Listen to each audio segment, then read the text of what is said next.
मनसे अध्यक्ष राज ठाकरेंनी बोलावली नेते आणि सरचिटणीसांची बैठक। उद्धव ठाकरेंच्या भेटीनंतर मोठा निर्णय घेण्याची शक्यता। बैठकीत आगामी निवडणूक आणि युतीबाबत चर्चा होण्याची शक्यता।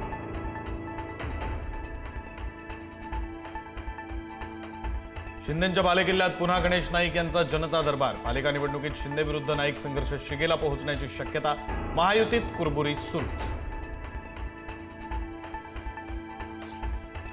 शिंदेंच्या शिवसेनेचे नेते रामदास कदम आज मुख्यमंत्र्यांना भेटणार। बाळासाहेब ठाकरेंच्या मृत्यू प्रकरणी सीबीआय चौकशीची मागणी करणार। दोन्ही शिवसेनांमध्ये जोरदार जुंपली।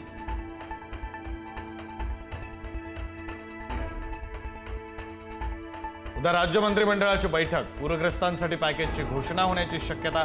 राज्यातील 33 जिल्ह्यात तब्बल 60 लाख हेक्टरवर शेती पिकांचं नुकसान।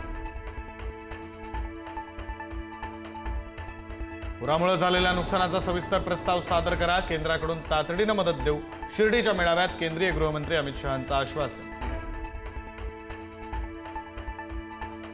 संभाजीनगरमधील शेतकरी आत्महत्येची आकडेवारी चिंताजनक। मराठवाड्यात 2 दिवसात एका महिला शेतकऱ्यासह 6 जणांच्या आत्महत्या।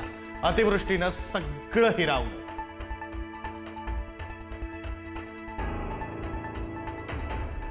वर्धा जिल्ह्यात शेतकऱ्याची टोकाची भूमिका। 8 एकरवरील सोयाबीन शेतकऱ्यानं पेटवला। अतिवृष्टी आणि रोगांमुळे सोयाबीनचं पीक धोक्यात।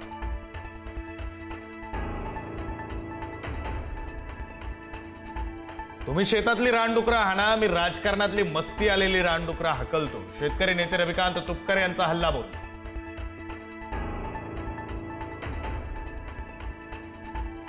एसटीच्या आरक्षणासाठी धनगर आणि बंजारा समाज आक्रमक। आज अनेक ठिकाणी संयुक्त मोर्चे। दोन्ही समाजाचा आरक्षणाचा लढा आणखी तीव्र होणार।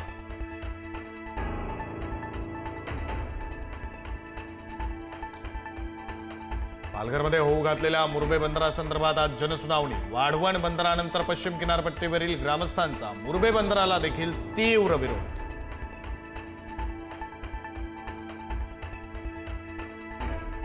भंडाऱ्यामध्ये मिस्किन टँक तलावाची मातीची भिंत खचली। भंडाऱ्यात गांधी विद्यालयाच्या मैदानात पाणी साचलं। रस्त्यावर पाणी साचल्यानं वाहन चालकांची तारांबळ।